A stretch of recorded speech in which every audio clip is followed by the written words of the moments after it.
Ira, Billy Kearns is from Dundalk. He's 4 years old, and like all children of his age, he's friendly, he's smart, he's hugely courageous, and he's also profoundly deaf. And I mention Billy because he was the first cochlear implant case that I raised here. I could also talk about Alex or Anna, or Ben or Ellie or Grace or Fionn or many others. Billy was one of the several children whose parents asked to meet with me in January, and they are an amazing group of mothers and fathers. They are committed, dedicated, imaginative, unstinting and tireless in their determination to get the very best for their children. They will travel anywhere, meet anyone, and present a compelling account of their experience and their hopes and demands for their paisty. Their website is clever, it's informative. I logged on again last night and listened to Amelia Sande sing her evocative Read All About It, in which there is the line, "You've spent a lifetime stuck in silence," and watched the video as the children and their parents tell their story. All of us in this Dáil, from all parties and none, who have met the children and their parents have been moved and motivated by their courage and example. So I want to commend the Happy New Year campaign, and I would like to welcome the parents to the public gallery today. I first met some of them in my office in Dundalk, as I've said, in February, and later a group came to the Dáil to make a presentation to a cross-party group of TDs and independents. And since then they have lobbied politicians, doctors, HSE officials, the Health Committee in the Dáil and the Minister for Health on the issue. And it's an issue, Ira, essentially of fundamental rights. All these children were born with profound hearing loss, but medical science has provided a means by which many of these children can hear. We have the cure for many of these children.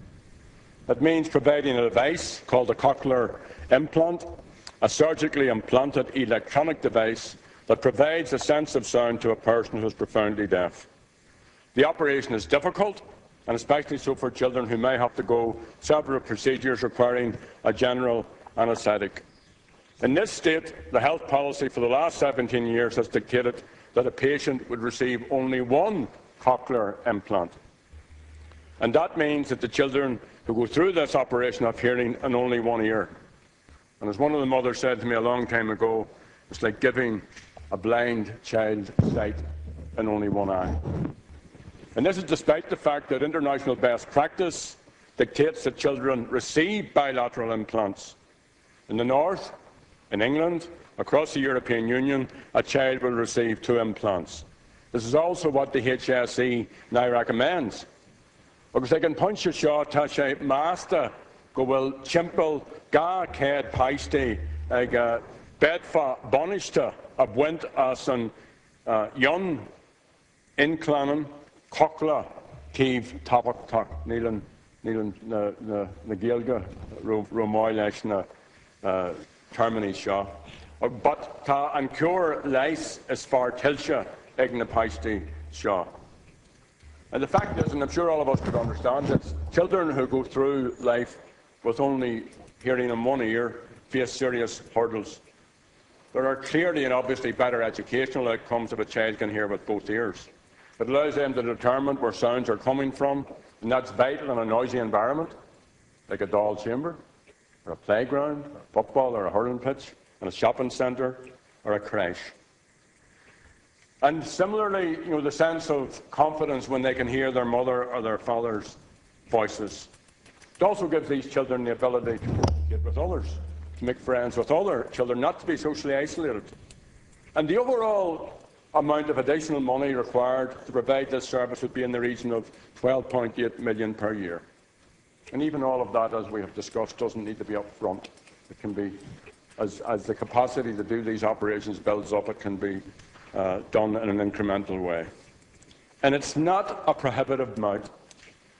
It particularly makes economic sense, as it allows, as is their right, leaving aside, this is the children's right, but it also makes economic sense for citizens to live independent lives.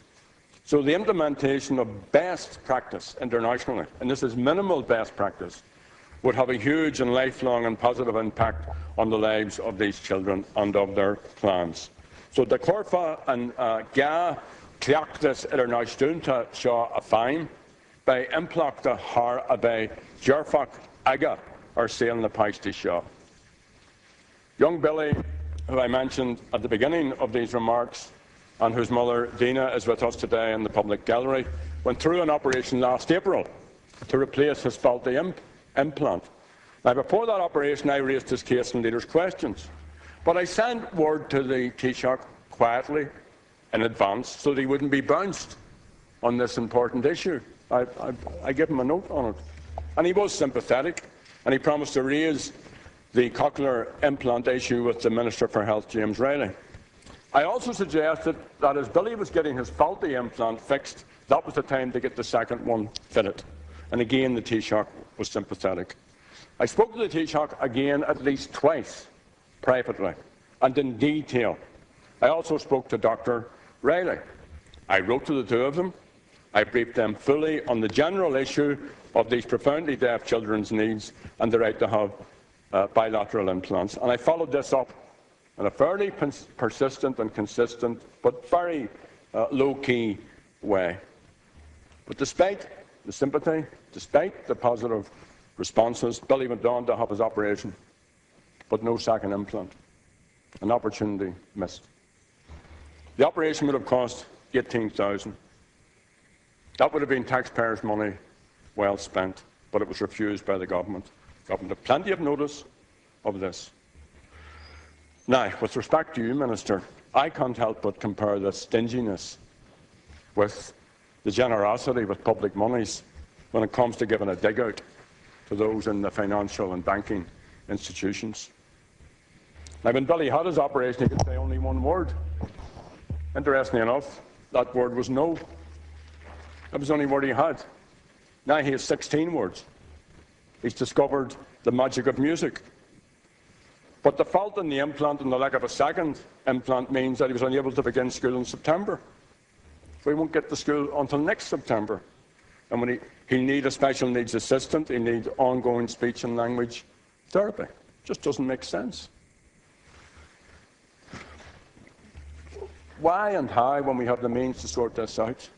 You know, even to allow the child, if the child did nothing but enjoy music, I mean, leaving aside his potential and all the possibilities that he could do with his life, surely that's something that just is so compelling. It was also his 5th general anaesthetic, and that's a traumatic and potentially dangerous experience for such a young child. But when his implant failed, he was plunged back into a world of silence. So imagine that. Imagine that. Just a child, even though it happened to us as an adult, that we were forced back into silence for 6 weeks. How do you explain that to a baby? In these circumstances, it would have made sense for the HSE to agree to provide the resources needed to insert the second bilateral cochlear implant as the surgeon was replacing the faulty one. Now, if Billy Kearns or Anna Murphy from Westmeath, who faced a similar problem, had had 2 implants, they wouldn't have lost all sound for that period. And they wouldn't have been left to learn and to listen, to learn to listen, to learn to listen, and to understand all over again. So no child should have to go through this. And as I've said earlier, it's not hugely expensive, but it would make such a huge difference to these children. In fact, it would probably save the state in the long term, because they would have less money to spend providing care for them through their lives if they end up profoundly deaf for as long as they live. It would also make a huge contribution to them making a positive contribution to society. Now, in working with the parents in this campaign, I've met with medical professionals who are a wonderful, inspiring example of what public service is about. One of them is Dr. Laura Biani, the ENT surgeon who first established the cochlear implant programme in Beaumont. She's been a tireless campaigner with the parents in seeking to ensure that this service is provided for those who need it on the basis of clinical need rather than ability to pay. Sinn Rud Han Tabak Turk.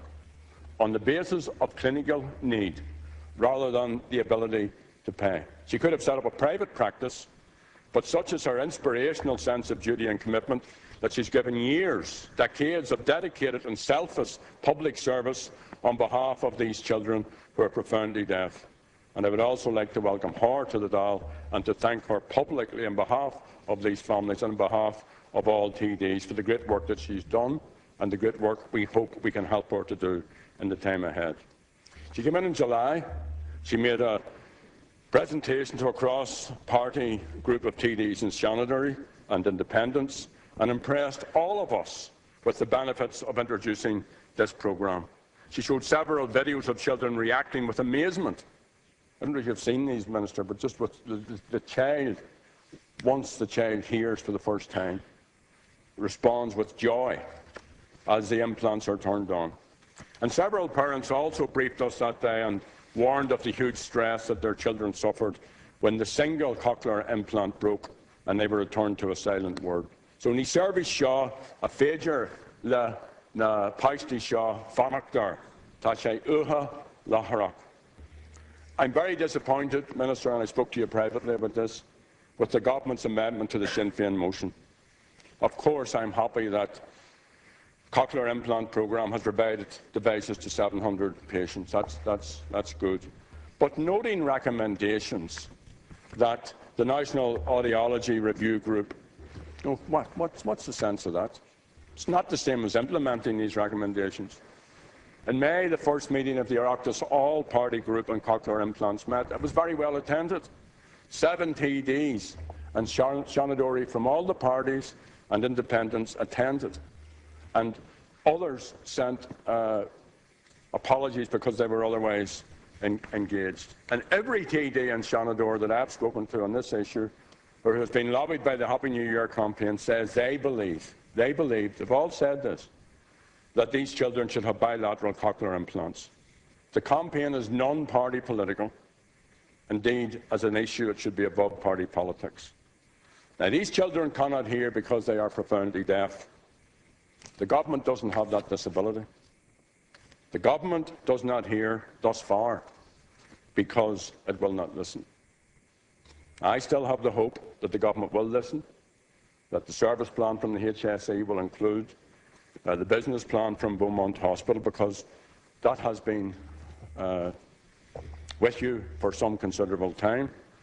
And the parents had a hope that the business plan would have been in some way included in Tuesday's budget. Now, and my working with them, I was trying to make sure that they didn't build up a false hope, but they had not.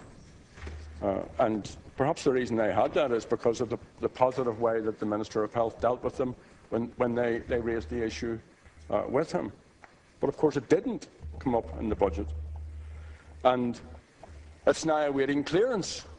It's now awaiting the political go-ahead. Our motion is very clear. It's very unambiguous. The government's amendment is a fudge. There's no action plan. There's no commitment to introduce the bilateral cochlear implant programme. There's no commitment to include the programme in the 2014 HSE estimates process. There's no time frame for implementation of the business plan. So what the parents want to hear and want to have certainty on is a clear commitment from government to a time-framed implementation for simultaneous bilateral cochlear implementation. It's a simple yes. Forget about the amendment. You're either going to do it or you're not going to do it. And if you're going to do it, then why put everybody through this notion of such a silly amendment? So it's over to you, Minister, in many ways. The government needs to act. The children and their parents are in a race against time to ensure, and this is a crucial point, that the children have the operation before they are too old for it to be effective. The reality is that unless these implants are connected in the early years of a child's life, then by the age of 7 or 8, the operation will be ineffective as the nerves will have died off.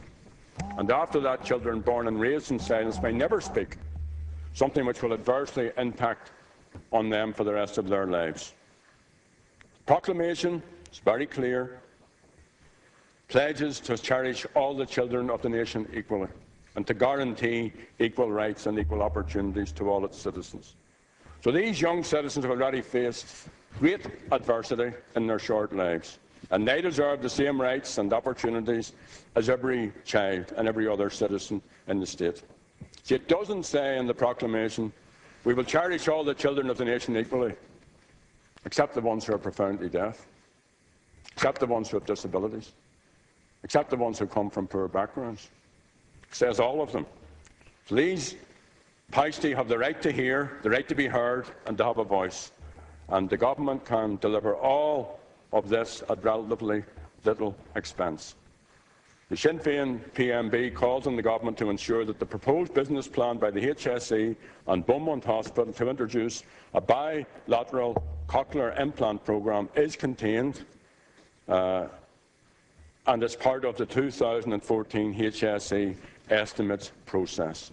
I would commend that to you, Minister, and ask TDs to oppose the government motion and to support the PMB. Gora Margaret.